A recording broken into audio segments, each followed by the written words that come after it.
gotta tell somebody. This is the best thing I've ever seen. Let's talk about that. You need this. Listen to this. Memorable and exciting. Well, then be less boring. I'm going to tell everyone. Wait here.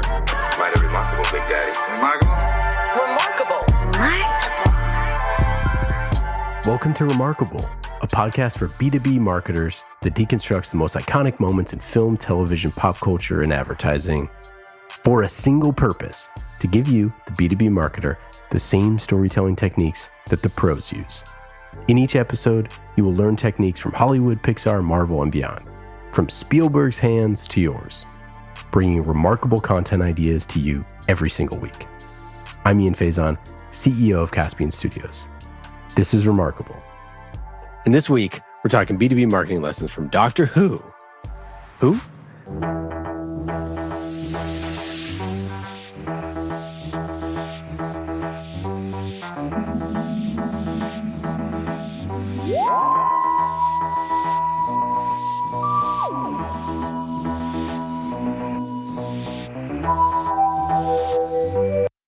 With the help of our special guest, CEO of WorkProud and Online Rewards, Michael Levy.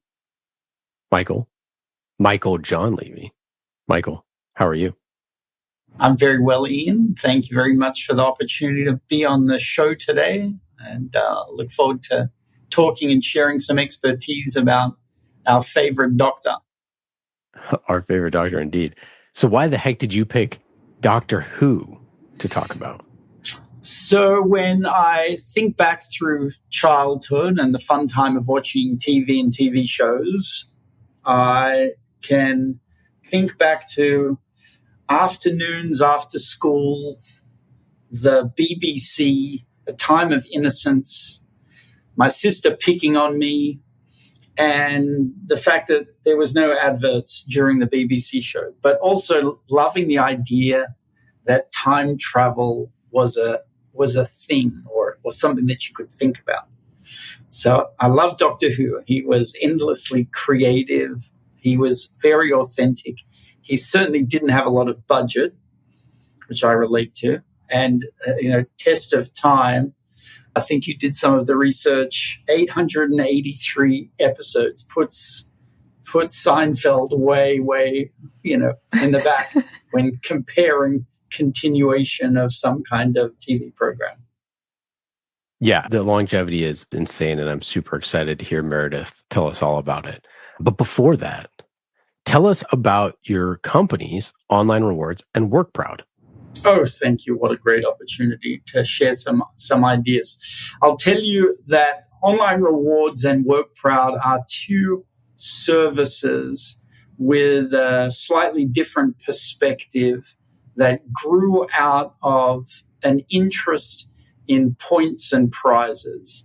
It started in a dinner conversation with some friends and my wife, who commented how they were going to be flying to Arkansas to maintain status on their airline. And from that initial impetus of like, wow, people do strange things for points and prizes and status, it evolved into Online Rewards, a company that builds custom reward programs to spec for customers. One of the customers had a points program and a rewards program that we'd built for them, and they ran out of budget to fund the points. It was a very large employer. And I said, well, what do you want to do? They said, well, we want to pivot this to storytelling. And we want, instead of it to be about points and prizes, we want it to be about stories. Remember, this is going back now some 12, 14 years. I said, stories, why do people want to tell stories? Either way, we'll build it for you. And we built them a program that was designed to inspire managers and employees to tell stories about each other and post the stories in a public setting. The program was a massive success. That program and client continues on to this day, some 14 years later. But that was the impetus for storytelling, what we now know more publicly as maybe recognition, If you look at LinkedIn these days, you'll find it populated predominantly with individuals telling stories about themselves or about each other. So it's interesting how storytelling has evolved and become, part of our natural day-to-day in many of the social forums and social platforms. So we built WorkProud as a storytelling platform, but with a particular angle and dimension, and that is tell stories that make about other people, tell stories that inspire them to feel a level of pride in what they do. They may find more reason and value in the work that they do if they're appreciated and noticed and know that their actions matter. There's a great quote whose origin perhaps is as old as militaries themselves. A soldier will fight long and hard for a bit of colored ribbon. And I was in the Army doing HR, delivering quite literally stories about what other soldiers were doing, on the battlefield or otherwise, to the rest of the people and to eternity, to all time, to generations of the next soldiers and military people and all that sort of stuff. And I believe Napoleon also sort of popularized the quote. The idea there is that a little bit of recognition is what people, really seek. They work really hard and they want to be acknowledged for that. And it's not just that you get the ribbon, it's that other people know why you got it, right? Like that you have to spread that story. And so I think it's a great lens that we're using to sort of talk about today, and why, we're excited to have you on the show. It's this idea that when you're marketing, it's about storytelling, but also internally as, chief marketing officers or VP of brand or content or whoever, that you are, hopefully the chief storyteller at your company. And you should saddle up next to HR and make sure that you're helping tell the stories of employees as well. Everybody has stories. The ability to have good storytelling platforms and technology to encourage the capturing of the stories and the sharing of the stories is, in our humble opinion, a necessary requirement to create the tapestry of internal company cultures that are more meaningful than some PowerPoint presentations with some bullet points and values or a few posters around the elevators. I'm like, no, you got to bring the stories to life. And technology allows us to do, really sophisticated versions of that, with pictures and with videos and with sharing, and likes and comments and repeats, so it becomes a more natural world. And of course, with the work that's been done, between Facebook and Instagram and the various others, they've taught us all how storytelling works. And you don't actually have to be, interestingly, a creator of the stories to benefit from them. In the majority of content that people interact with, in the social media world, there's a very small number of storytellers. We give them that term influencers, and a massive impact that they have in terms of color and texture and flavor. And so the same applies inside companies. Just because you're not the storyteller or that the story is necessarily even directly about you, you're feeling the story and the connection maybe all the way back into the stories in the military. It was about the stories that were being told and how people can connect to those stories that gave them emotional responses that made them feel that they mattered, either because the story was about them or because they could connect to that story and that they were part of a purpose, in a bigger picture. Imagine how particularly relevant and meaningful it is for all the amazing things that the military does and the stories don't get told. Meredith, what the heck is Doctor Who? So let's start with where the idea for Doctor Who actually came from. That is Meredith O'Neill, our amazing producer extraordinaire. Lots of different stories and lots of different sources, but generally what's agreed on is that it was actually a Canadian film producer named Sidney Newman who came up with the idea for Doctor Who, and that was in 1962. So he'd just come to the BBC as this new head of drama, and he was trying to fill a Saturday evening time slot, and that's where he was like, what do I put here? It was meant for family programming. It was following a sports show right before this teen pop music show. He was like, what do I put here? And he'd previously done like some sci-fi programming in his previous work for both ABC and CBC. And so he was like, what do I want to put here? And so he came up with this idea that for a time machine that was bigger on the inside than it was on the outside. And he also apparently came up with the idea for the doctor, who's this like mysterious, enigmatic person. One day, I shall come back. Yes, I shall come back. Until then, there must be no regrets, no tears, no anxieties. Just go forward in all your beliefs and prove to me that I am not mistaken in mine. And also the name for the program, Doctor Who. But like overall, like all the other details were kind of filled in by other folks, other writers, other producers. So it definitely was like a group effort. But it said that the show was inspired by Sherlock Holmes, H.G. Wells's The Time Machine, and the stories from Arabian Nights. But apparently BBC executives were not convinced. They were like, I don't know if this show's going to do well. They were super skeptical. They even threatened to cancel it, like before anything even really happened, like before they even released a single episode. On top of that, like you mentioned, Michael, they had really limited budget and they also had like super old, outdated studio facilities to work with. So they were like, had a bunch of stuff up against them, but they had this idea from Sidney Newman, and Sidney Newman really was convinced that this was going to be a great show. And so it was with the help of writers and creators, C.E. Weber and Donald Wilson, who were also at the BBC. And they also had this cool female producer, Verity Lambert, who was not only the youngest at the studio, she was 28, but she was the only female producer in the drama department. So her being appointed to the show was like a really big deal. And so all of them working together, and there were other contributors too, who I haven't named, but they all shaped the show to be this educational program. And they used time travel to explore scientific ideas and historical events to teach viewers about science and history. And so they had this really cool idea.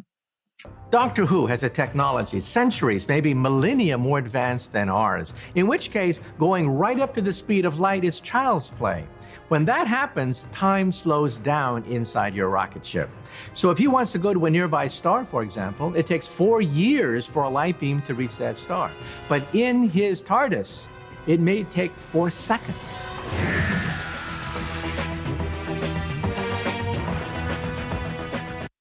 It first aired on November 23rd in 1963, but this is an interesting fact. That's the day after JFK was assassinated. And so that like took over all of TV basically. So they decided to re-air the program, the first episode, the following week, right before the second episode. So they did those at the same time. And it kind of like, it didn't take off. It wasn't really until the second serial, The Daleks, came out. And I was like, don't they mean the second episode? But so the show is told in serials, meaning like there's one storyline that goes across a bunch of episodes. And so each one of those storylines is a serial. So the second serial came out later that year with the Daleks. And Michael, I might ask you what that is, because I feel like for people who haven't watched Doctor Who, you know, they wouldn't know what the Daleks were. Do you remember what the Daleks were? The arch nemesis.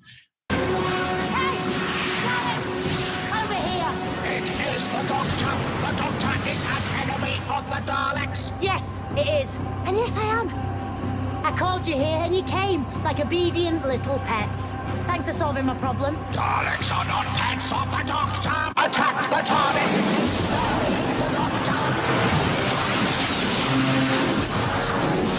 I'm not sure if they tie specifically to Tom Baker, but they were, you know, an evil robotic group with one sort of part robot, part human leader. I think the rest of them were all robots.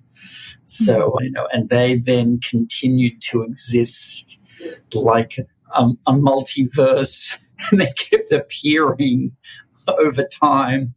And as modern production techniques continued to improve and various doctors would appear, they would still, however, be stuck with the original form of the Dalek suit from the 60s, because they can't change the character too much. It's still a Dalek, otherwise it's something else. And, you know, and I'd think about watching how to create Daleks, and of course being very scared when I was young of Daleks.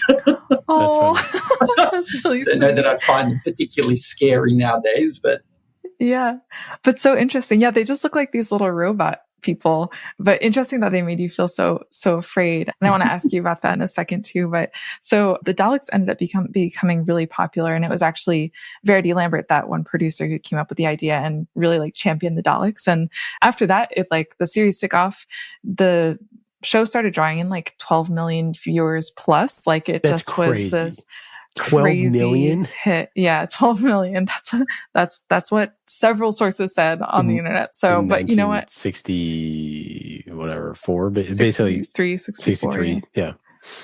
Crazy. Yeah, crazy. But the show's become one of the longest running, most beloved science fiction series in TV history. And over time, there's been like different people playing different doctors. There's been 14 different doctors-ish, right? Because they have changed so much over time. There's supposed to be a 15th coming this year, and over 30 different actors have played the Doctor over time. You or me? No. Yes. Yes, I'm very much afraid, sir. Do I become you? Well, there's a few false starts, but you get there in the end. But I thought... What? Well, I assumed that I'd get younger. I am younger!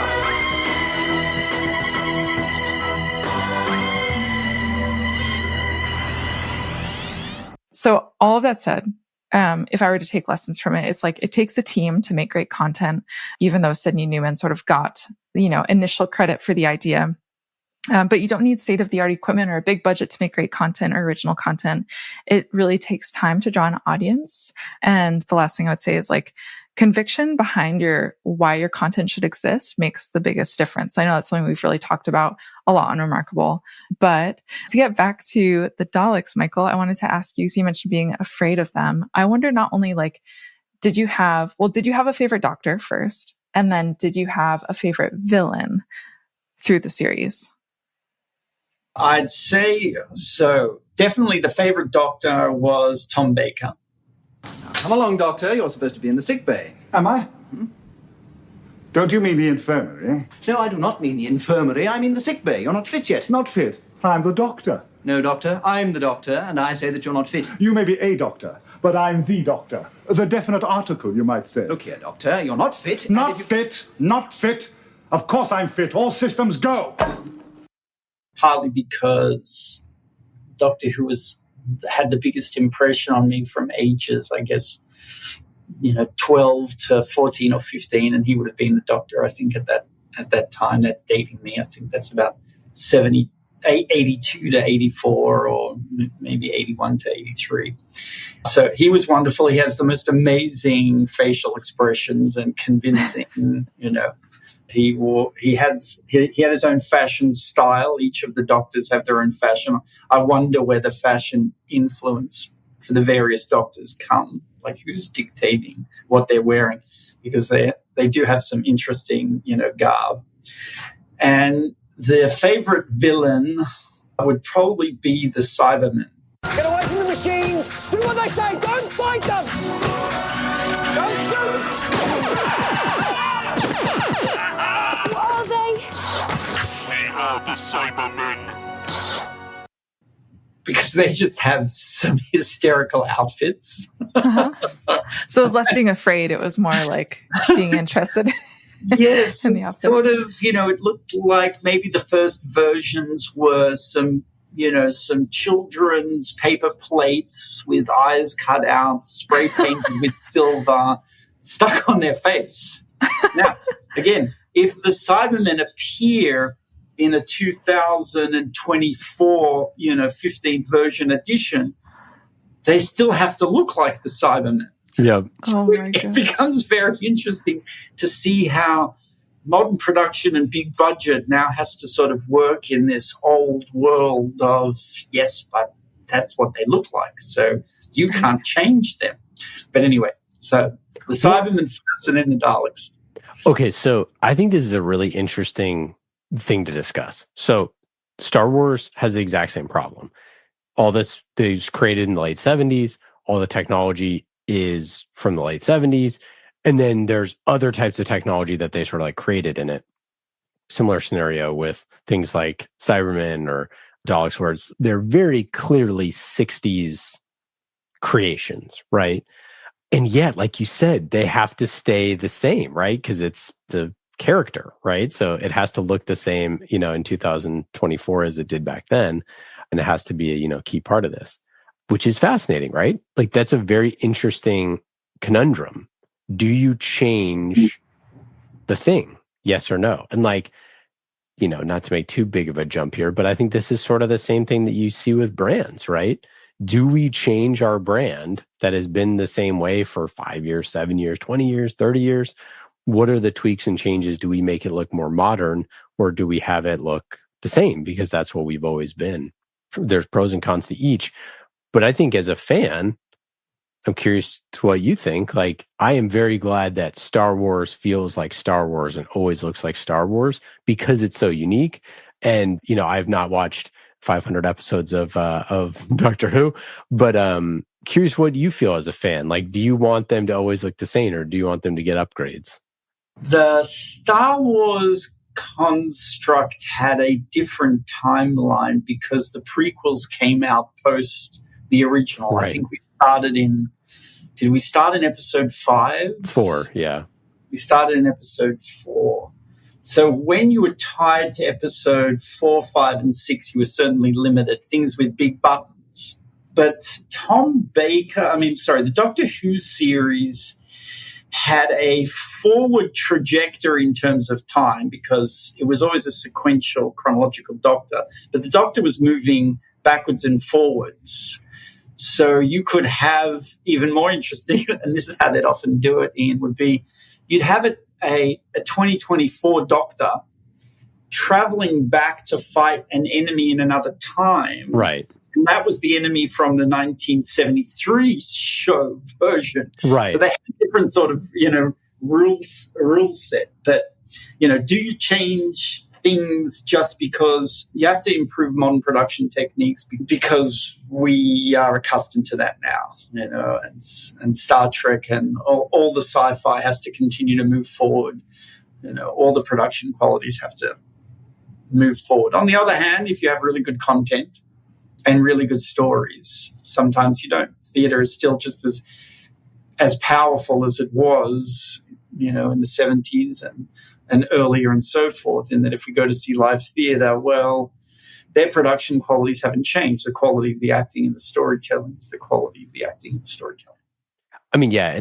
And if you look at like modern day, the Cybermen from more recent seasons, like they look way cooler, right? They've got new outfits and new armor and all that sort of stuff, but still it looks the same, right? Like the still general design, it doesn't look like you said, like a pillowcase with the eyes cut out and some, headlamps spray painted in paint, which it really, really does. It really does look like. If for our listeners, if you want to just check out Wikipedia, they have an evolution of Cyberman.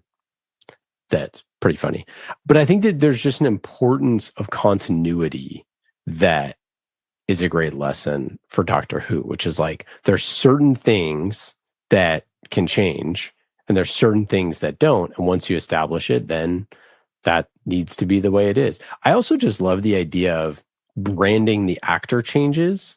So like James Bond is completely different from this, right? James Bond they don't address that James Bond changes. Whereas in Doctor Who, there's the first Doctor, there's the fourth Doctor, there's the 10th Doctor. Like, so it's addressed in the show. And I think that's pretty cool. And again, I don't know a marketing takeaway for that, but I was trying to, sort of rack my brain. And the thing that I was thinking of was like, you bring on a new CMO or you bring on a new, leader or a new CEO or whatever, and everybody just sort of pretends like nothing happened. That's kind of the way that James Bond does it. Whereas perhaps there's another way to sort of do that. Maybe it's more like CEO, right, than it would be other people within the organization. But you deal with it. Like you see, I mean, I don't know what's going to happen to Berkshire Hathaway. Like there are these larger than life CEO founders in a company, like Twilio, for example. Jeff Lawson, steps down, founder of the company, and he's, runs it for a long time. And then a new CEO comes on and he's fantastic and has all these other, ideas and things. So it's an interesting thing to me, the idea of how do you change people. And you, as someone who thinks about HR constantly and the stories that they tell, I'm sure you have many thoughts. Well, yeah, I look at the one of like the one that does this first and then became that. Anybody getting those visuals? Well, it's since Twitter. It's a podcast medium, I think you need to explain. Okay, fine, fair. Michael has his hands moving in opposite directions. Okay, fine. Hang on, So from Twitter to X. Oh, right? Sure, right. Oh, yeah, right, yeah. right. Yeah. All the symbolism of both those sort of changes and what they mean and the connection between who it was before and why. It was a pretty radical change, really, like that was almost to the point of throw it away. You had a customer base and that was about it. And then you're like, well, we'll just start it again. We'll call it something else. To me, one of the most interesting things about Doctor Who is that you have this change in the different doctors that's like built into the story, and that each doctor has their own flair, has their own style, has their own sort of way of being, makes the sort of role their own. Who is that? I'm the doctor. Oh, I don't think so. No. Dear me, no. You may be a doctor, but I am the doctor. The original, you might say. And yet the show continues, right? Like the structure that is there for Doctor Who continues year after year, season after season, decade after decade, because they have such this strong structure. And then you can bring in and plug and play these other actors in there. And there's no show like that. There's nothing like that that's able to do it with that level of longevity and bringing in so many different types of people. They had an initial format in a storytelling construct that made change a foundational part, and so everything fit while everything was changing. Mm-hmm. There's nothing like it where it's built in that the actors are all supposed to change and the storyline stays the same. And the storyline doesn't stay exactly the same, but its formula is the same, and the actors are plugging and playing with a primary single actor leading it, and that's, the doctor. And you wonder how much latitude that they gave the doctor as an actor to influence the production, and that was part of their selection process, or they were writing for the different doctors. We would have to interview somebody. Meredith, can you set this up, Ian? We need to have a follow-up with somebody who worked on the production, because I'm sure they'd be happy to talk. On our show, yeah, of course. Yeah, I know. And tell us about, okay, what did it look like on the other side? Was the selection process? Did they change the writers according to the doctor? How much of the characters were built in? And tell us about that girl that was wearing a leather bathing suit regularly in the early Tom Baker series, and what happened to her. I demand satisfaction. Correct. And there was the robot dog. And that was there for a while. Did you come across K9? I did not, no. Yes, a robot, which would have been a remote-controlled dog. K9! Rose Tyler, Mickey Smith, allow me to introduce K9. Well, K9 Mark III to be precise. Why does he look so disco? Oi! Listen in the year 5000, this was cutting edge. What's happened to him? One day, just nothing. Oh, didn't you try and get him repaired?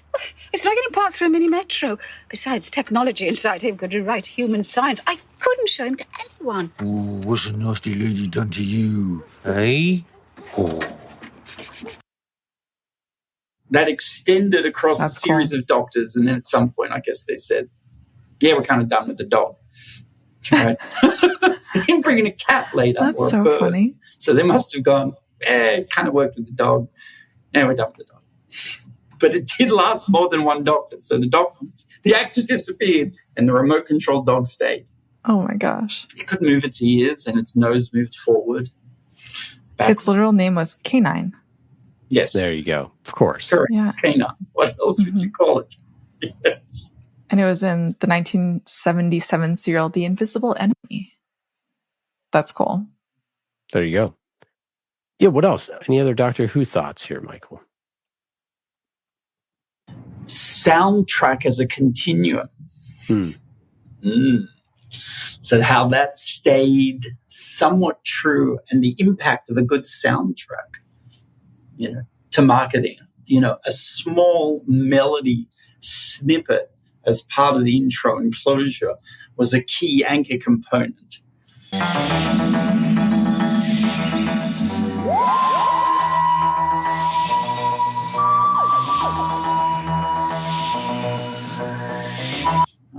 Marketers developing a good soundtrack is a very interesting technique. Now, where the soundtrack gets to play, of course, in a TV show, it plays in the beginning, in the opening, closing, sort of sequences. How we can apply soundtracks to general marketing these days, and what soundtracks we're familiar with. I think we probably can all remember the Apple opening sequence or the old Microsoft opening sequences. Mm-hmm. They were bigger then. Now soundtrack seems to have, I don't recall that many more recently. There should be one when we get in the car. Oh, no, it's interesting you say that. I think that jingles are like one of the most underused marketing devices of sort of our modern era. Like, because back in the day, everything had a jingle, right? I remember, this isn't that long ago, but I remember when USAA came out with their little jingle, their little USAA, and they're spending all this money on NFL advertising, and one of their ads came on, and my nephew was probably like 8 at the time, maybe, and he looks at the ad and he goes USAA, and I was like, that's crazy, because those type of things. And again, you're spending probably, I don't know how much you spent, hundreds of millions of dollars over the past, decade plus of marketing, basically my whole nephew's life. And I remember sitting there and I went, wow, they didn't used to have that slogan, and they did this whole campaign, or that little jingle. I don't know if it's a jingle. I don't know what it's called, and then now they have it, and now it's in his head. And I was like, I wonder if they're going to just do that forever. Like, I wonder if 50 years from now, they're still going to be doing the USAA. And how simple is that, right? How hard was that to come up with, right? Like, the Nationwide is on your side jingle. How hard is that to come up with, right? Like, but once you do it and you repeat it over and over and over again, then it starts to sink in. Yeah, you're not going to forget the Doctor Who single. It's in my head. I think they actually made a dance track. I think I remember playing it as a DJ in a club. No way. Somebody picked it up, yep. Wait, you were the DJ? I was a club DJ. Oh, that's amazing. So cool. What was your favorite performance? So I don't have a favorite performance. There was too many things. But I did go and see The Roots, The Diggable Planets, and Far Side in Dallas on Saturday night, and that I was transported back to 1992 and nightclubs and fun, and they were all wonderful and they were great. And there's so fun. Cool. There's some fun acts if you don't know those guys. That's amazing. That's a great one. Okay, so I have another final marketing takeaway from Doctor Who. The use of time travel. So there's this man, he has a time machine. Up and down history he goes, zip, zip, zip, zip, zip, getting into scrapes. So time travel, notoriously finicky if you're a storyteller. Proceed with caution if you're going to use time travel, right? It can muck up everything. Perhaps the one thing that you should avoid if you're an amateur writer. Don't listen to me, but just saying. But never use them B2B marketing, generally speaking. And why not?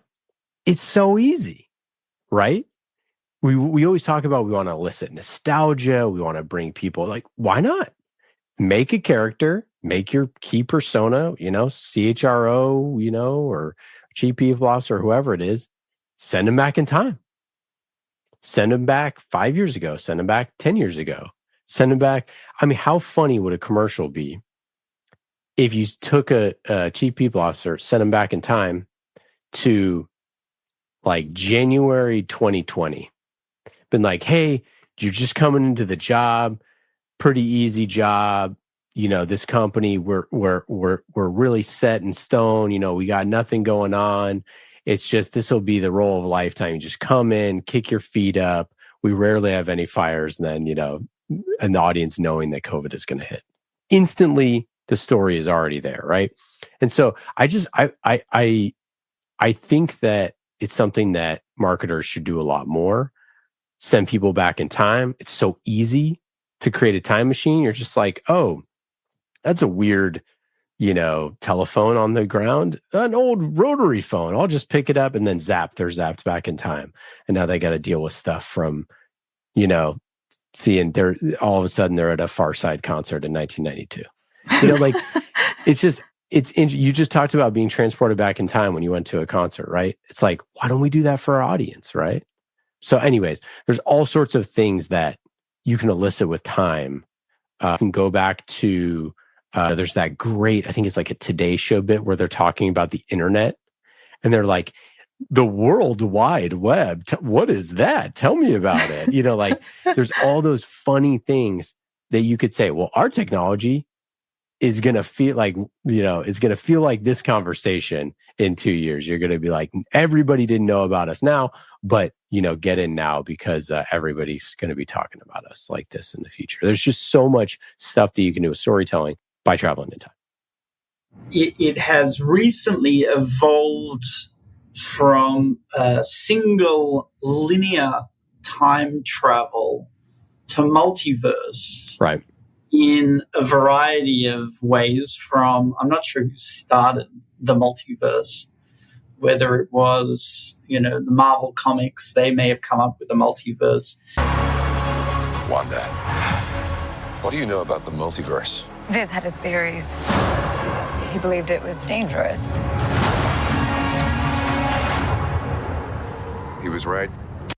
Then we had that Academy Award-winning film a few years ago, whose name escapes me. Can either of you remember that? Oh, yeah. It's Everything Everywhere All at Once. What's happening? Devlin, I'm not your husband. I'm another version of him from another universe. I'm here because we need your help. Very busy today. No time to help you. Across the multiverse, I've seen thousands of Evelyns. You can access all their memories, their emotions, even their skills.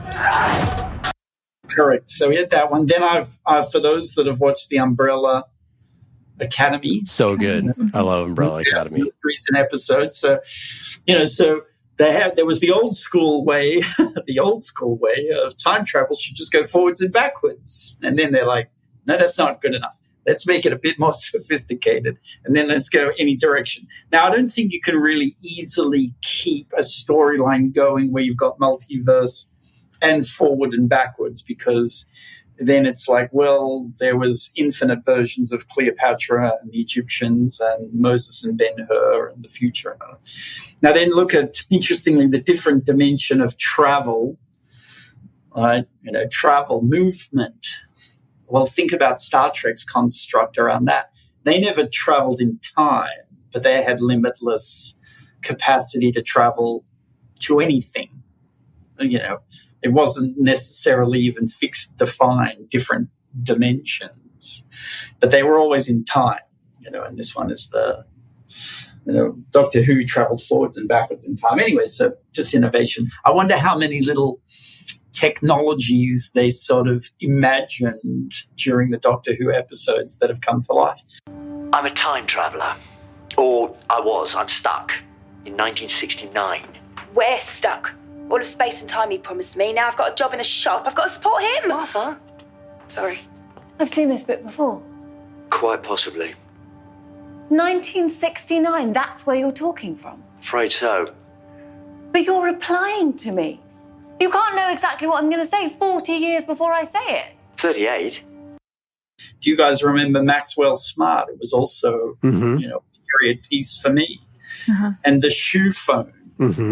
Yes. And talking to the little TV sets and how we're like, well, that's all a bit silly, but it looks cool until we, of course, grow up and find that, they invented all that and a whole lot, of other stuff. So could there be some in educational programming or marketing programs that are showing children what the brands that we think are cool and modern and hip, like iPhone 15, will look like when it's iPhone 25 or whatever the corresponding?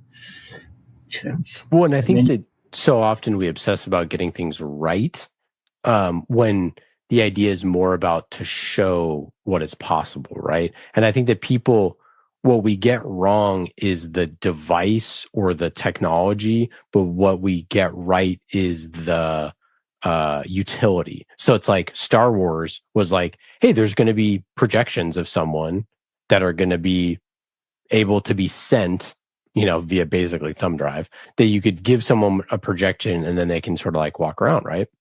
Well, yeah, that didn't happen. I mean, in theory, you could do it, but we have something even better that is instantaneous, and it's not a projection. It's you could actually see them, on your phone.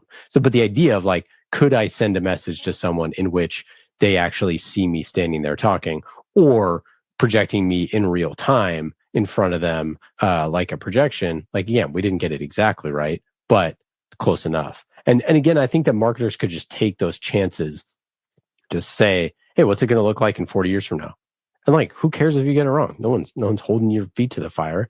But if you could, and I think you do need a character, I think it's not as interesting to say, like, the show's called Doctor Who. It's not called Time Travel Show, right?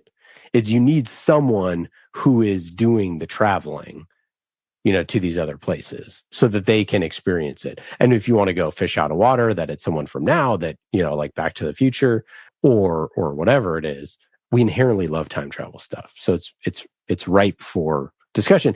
And you don't need to land the plane like you do. Like Marvel had to land the plane. When they did Multiverse, they have to land the plane. When they go back in time, you have to land the plane. As a marketer, you don't need to. You can just open up the world to possibilities and say, what would happen if? And then just let your audience fill in the rest. Because you don't need to finish the story. You just need to start the conversation. I like that perspective. I do too, and I was just kind of riffing on it. I felt like that was my best point of the day.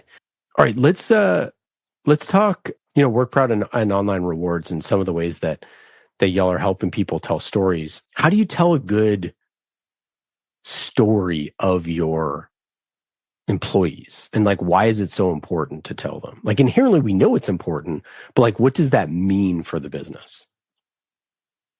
So the time that we are in, talking about time travel, is a period where thankfully things seem to all be going very well, despite a lot of the commentary that disaster is always immediately or imminently around the corner. There may be a storytelling methodology and technique to sell newspapers and media, because if there's no problems, then maybe there's no reason to be looking at those. But we'll put that aside. Internally, I'll speak to firstly our experience at WorkProud and Online Rewards. This is a 22-year plus company, of which this concept of recognition and appreciation and the corresponding tools that we've built have been a backbone of the culture of the organization. In fact, I think if you pull the tool and the technology out, perhaps something else would have replaced it. But it's so foundational that there are eyes on that stream and that feed on a daily basis, with an expectation that you will read some positive things about somebody's joined the company, somebody's had an accomplishment, somebody completed training, somebody's had it as a family member, somebody's celebrating some birthdays, some client project has just launched, someone's done something fantastic for a client. So all of those things were these positives. Is there ever anything that's negative written there? No, never. Why? Because that's the positive place. We have a positive place inside the business, and that is part of the culture. So to have that positive place as part of the culture, how do you get there? And are all clients enormously successful that use that? All clients that want to create a positive place and have people inside the company moving towards that create those positive places, and those that don't necessarily have that in mind have sort of lackluster results from the program. So, how I would share this with people that are interested in marketing, or generally speaking, if you want to create a positive place, you have to have a positive place. You have to have a place that can be positive, that is built and purpose built and designed for that intent. And if you do, us people, humans, managers, employees, leaders, want to have a tendency to say positive things in this space. In many interactions outside of these special positive places that we create, interactions tend to be critical. If you remember that experience, how we transitioned from being a young elementary gold stars, lists on the board, to sort of high school where it was marks and scores on our results. And then we sort of went to university, nobody said anything. And then we went to the workplace and all we ever got was criticism. We didn't get much of that positive place stuff. Well, that's just a loss. The labor market and the workplace currently is such that people can always find jobs. Right? We're lucky that we're in a stage. So if people can always find jobs, they aren't necessarily always going for the one that pays the most, particularly when the delta between what pays the most and what pays a little less is not that much. So they want to find places where it's positive and where they can feel that they're both working for a place that does good things, that the place is full of people that are positive. Maybe sometimes they're appreciated. Maybe they're noticing that others are appreciated, and that coming to work is not that sensation of like, oh my God, I've got to go to work today, but it's like, I'm going to that place that's quite positive. It'd be great if they went, hey, I love going to work. That'd be amazing, right? But at least minimally, employers, corporations should be able to build places that says, this is a good place, and we've got good people, and how do you demonstrate that? Well, you've got to have a place where the goodness appears.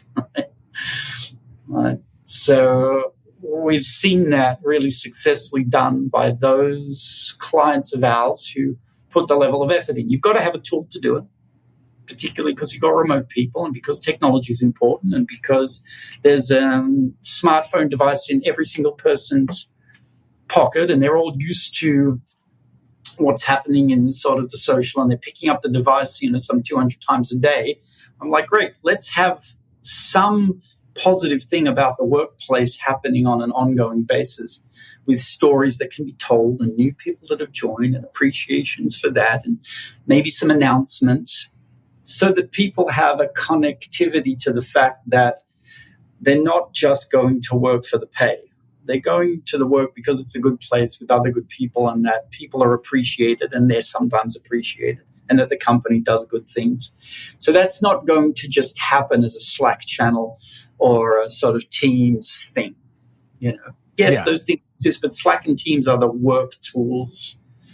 You need a place that's more dedicated and maybe a little separated from those that says, this is the positive, enjoyable, fun, uplifting, encouraging place for the business, and that everybody should spend a little time there every day, every second day, contributing and feeling that positive energy, that work can be enjoyable and is valued and individuals are valued.